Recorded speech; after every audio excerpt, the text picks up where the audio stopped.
kelas pagi hari ini, yaitu kita akan memasuki pembelajaran Sholat dan zikir. bareng-bareng dong. Sholat dan zikir. Benar ya. Selanjutnya. Nah, tujuan pembelajaran di mana melalui pembelajaran ini, match peserta didik itu dapat mencocokkan antara jawaban dan pertanyaan tentang materi sholat dan zikir. Selanjutnya, di mana apa sih sholat? Ayo ibu tunjuk satu-satu ya. Ini pemantik.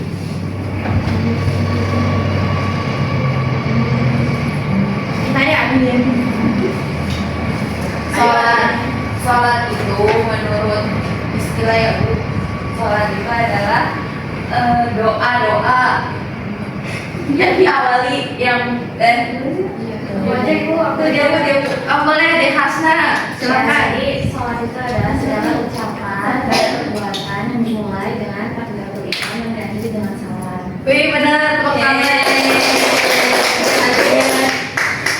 Nah benar ya, secara sholat itu diartikan sebagai doa atau doa meminta kebaikan, di mana menurut istilah sholat itu dipahami sebagai semua perkataan dan perbuatan yang dimulai dengan takbir atau takbiratul ihram dan diakhiri dengan salam, di mana kita itu akan terjaga dari perilaku keji dan munkar. Nah, apabila hati itu selalu ingat kepada Allah, kita itu salat itu menggambarkan keyakinan dalam hati dan salah satu bukti ketergantungan manusia terhadapnya, di mana salat itu juga ada kewajiban 5 waktu yang dilakukan dalam sehari untuk mengingat dan menyembah Allah. Di mana dalam salat itu kita itu membaca Al-Quran, terus berdoa dan juga melakukan gerakan fisik seperti ruku dan sujud. Di mana salat ini kita itu dapat membantu kita untuk mencari ketenangan hati dan juga untuk meminta petunjuk kepada Allah. Nah, kita sebelum lanjut ke materi selanjutnya, kita akan ice breaking dulu. Nah, berdiri ya anak-anak. Ayo ice breaking. Biar semangat, biar semangat. Berdiri. Oke. Sudah siap? Kalau misal siku, pegang siku. Kalau sakit, gini. Kalau sikat, ambil sesuatu. Cepet ya. Siku, sakit, sikat. Ya. Ayo. 1, 2, 3. Sakit. Sikat. Sikut. Sakit. Sikat. Sakit. Sikat. Sakit. Jangan dibuang. Sikut. Sikat.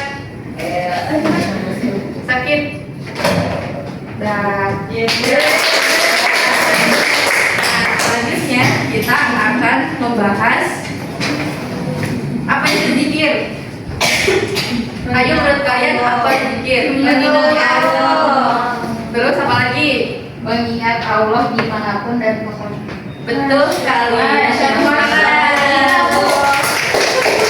Selanjutnya, nah arti zikir menurut bahasa adalah ingat, sedangkan menurut istilah zikir itu diartikan dengan mengingat Allah sebagai upaya untuk mendekatkan diri kepadanya, di mana kita itu diperintahkan untuk selalu berzikir dan juga mengagungkan kuasaan dan kebesarannya, di mana agar terhindar dari kesombongan. Allah SWT itu berfirman dalam surah Al-Quran ayat Al-Azad ayat 1.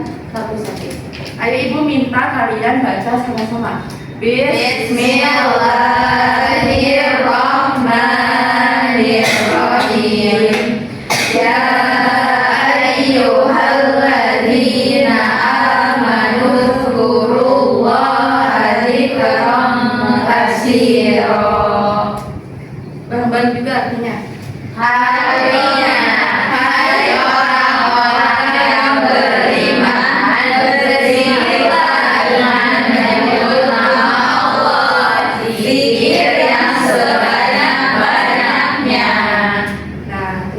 ya, zikir itu juga menurut itu yaitu praktik ibadah di mana untuk melihat Allah, di mana hal ini juga tujuan dari zikir ini untuk menenangkan hati dan juga mencari ketenangan batin, di mana zikir ini bisa dilakukan di mana saja dan kapan aja, bisa di dalam hati maupun secara lisan, di mana zikir dan sholat ini saling membantu sama lain untuk agar kita itu lebih mendekatkan diri kepada Allah. Selanjutnya, Ibu tidak sendiri nih hari ini. Ibu akan ditemani oleh Ibu Ipal. Tolong hai. Selanjutnya, materi selanjutnya Ibu persiapkan kepada Ibu Ipal untuk menjelaskan lebih lanjut mengenai apa saja sih hikmah dari melaksanakan sholat dan zikir. Tolong diperhatikan ya anak-anak. Ya, Ibu. Masih semangat anak-anak? Semangat. Ya, masih pada semangat. Nah, setelah kita membahas yang pertama itu tadi pengertian sholat, apa itu zikir. Nah, sekarang itu kita akan membahas mengenai apa saja sih hikmah dari melaksanakan sholat dan zikir. Nah, yang pertama itu apa anak-anak? Tertanamnya akidah tauhid dalam jiwa seseorang. Nah, jadi akidah tauhid ini adalah keyakinan bahwa hanya Allah Subhanahu wa taala yang berhak disembah dan bahwa Dia adalah pencipta, pengatur dan pemilik alam semesta atau apa teman anak-anak? Rububiyah. Nah, jadi ketika akidah ini tertanam kuat dalam hati seseorang akan yang pertama itu mengikhlaskan ibadah hanya untuk menjauhi syirik. Yang pertama itu apa? Mengikhlaskan ibadah hanya untuk menjauhi Syirik itu apa sih? menyembahkan Allah. Nah, yang kedua itu meyakini bahwa segala sesuatu terjadi atas kehendaknya. Nah, dengan tauhid yang benar, seorang hamba akan selalu merasa diawasi oleh Allah atau disebut dengan muraqabah, sehingga meningkatkan ketaatan. Nah, jadi ketika kita melakukan kesalahan atau apapun itu, jadi kita itu selalu ingat kepada Allah dan merasa diawasi gitu. Jadi tidak akan melakukan hal-hal yang dilarang oleh Allah Subhanahu wa taala. Nah, selanjutnya itu mengutamakan ridho Allah dalam setiap tindakan, lebih dekat dengannya melalui zikir, terus doa dan ibadah. Yang kedua itu hubungan antara manusia dengannya akan terjalin lebih baik. Nah, dengan tauhid yang benar, jadi seorang hamba akan selalu merasa diawasi oleh Allah sehingga meningkatkan ketaatan. Nah, yang selanjutnya itu kedamaian, keamanan dan keselamatan dari Allah Subhanahu wa taala akan diperoleh olehnya serta mengantarkan mereka pada kekuasaan dan pengampunan dari segala kesuksesan dan pengampunan dari segala kesalahan. Nah, jadi orang yang bertauhid akan mendapatkan apa anak? Ketenangan hati.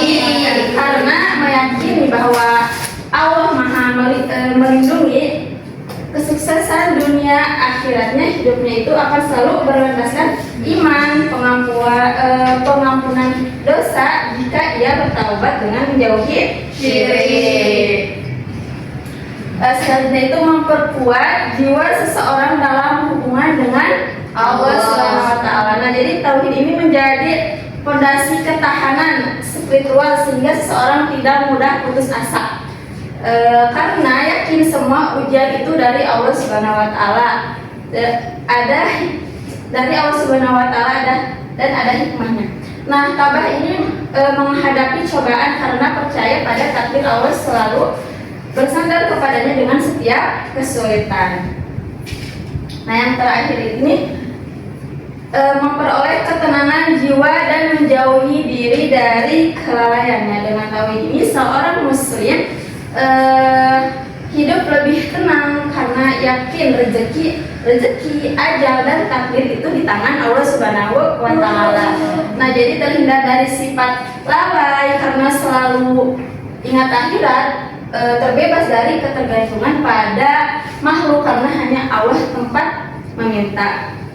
Jadi ibadah ini bukan tentang seberapa banyak, tapi seberapa ikhlas dan konsisten ketika kita memaksakan diri berzikir, terus sholat sunnah, berzikir atau sholat sunnah secara berlebihan, bisa jadi justru kehilangan makna kelelahan, bahkan lupa pada kewajiban lain.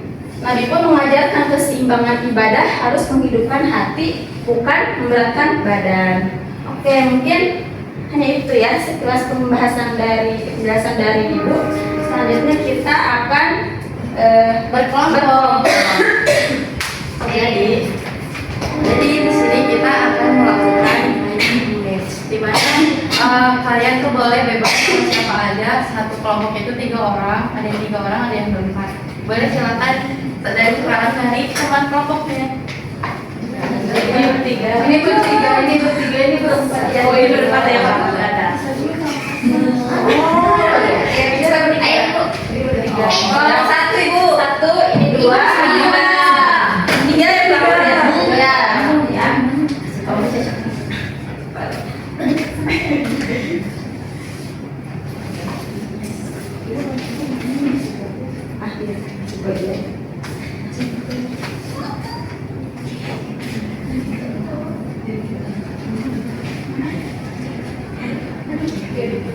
Nah, di sini kita akan mencocokkan kalimat pertanyaan dan jawaban, di mana kalian cepet-cepetan nih maju mencocokkan. Di mana yang udah selesai, Ibu akan kasih reward dalam satu kelompok itu. Kelompok 1 boleh diambil. Aku kelompok 1. Semuanya diambil. Semuanya diambil. Semuanya dicocokkan. Kelompok 1. Kelompok 2. Kelompok 3. Sekian. Nah, nanti langsung dicocokin pertanyaannya. Ya, coba. Oh, di sini.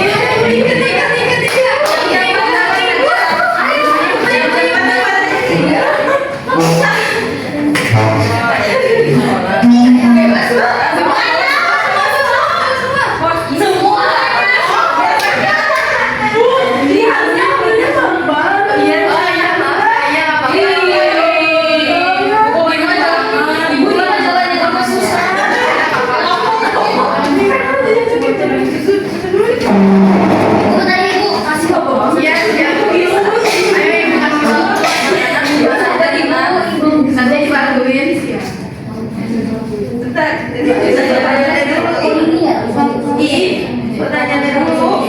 Aku yang nempel. Ayo, ada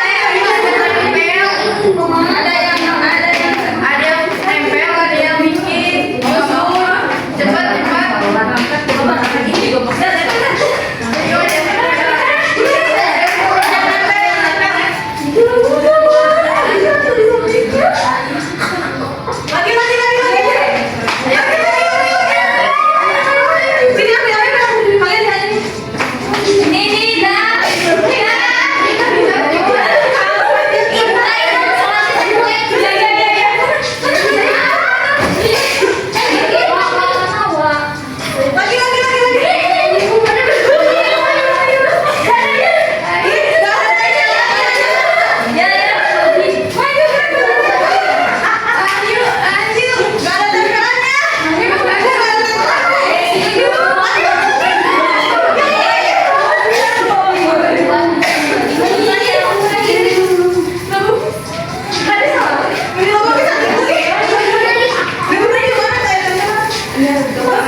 Udah? Ininya? Habis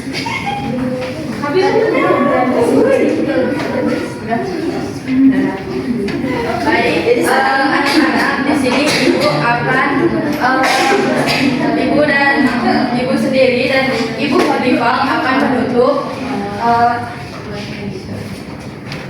refleksi dan kita akan sebelum menutup pembelajaran hari ini kita akan melakukan refleksi dan evaluasi terlebih dahulu ya anak-anak. Kita akan ibu akan bertanya nih kepada salah satu anak-anak untuk evaluasi ibu ke depannya pembelajaran selanjutnya gitu akan belajar seperti apa, pakai model apa atau metode seperti apa.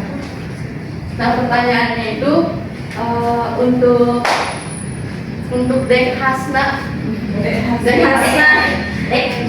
tolong jelasin apa aja ibu tadi udah menjelaskan tentang apa aja. Jadi ini sholat dan zikir. Udah jelasin tentang sholat. Jadi sholat itu ada segala ucapan perbuatan yang dilakukan dimulai dengan takbiratul ihram dari dengan salam. Terus kalau zikir itu adalah semua doa, yaitu disebutkan untuk mengingat Allah. Tujuan itu adalah untuk mendekatkan diri kepada Allah. Terus juga ada banyak hikmah dari sholat dan zikir tersebut. Salah satunya adalah menjadikan kita itu sebagai umat muslim dengan tauhid yang sempurna.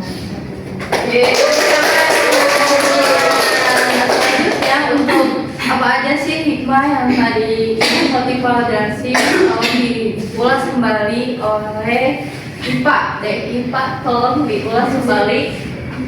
Menurut IPA gimana sih pembelajaran hari ini mengenai zikir dan sholat? Komentar aja.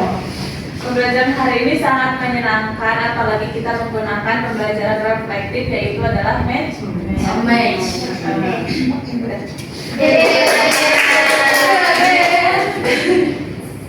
Alhamdulillah pembelajaran hari ini udah selesai. Ibu bakal kasih tugas untuk minggu depan gitu untuk lebih fokus gitu ke depannya ketika ibu menjelaskan dan juga buat tugas untuk bikin mapping gitu, tentang apa aja yang telah kita pelajari hari ini. Nah, mungkin cukup sekian yang ibu dapat sampaikan sama ibu Khadifah. Assalamualaikum warahmatullahi wabarakatuh. Waalaikumsalam warahmatullahi wabarakatuh.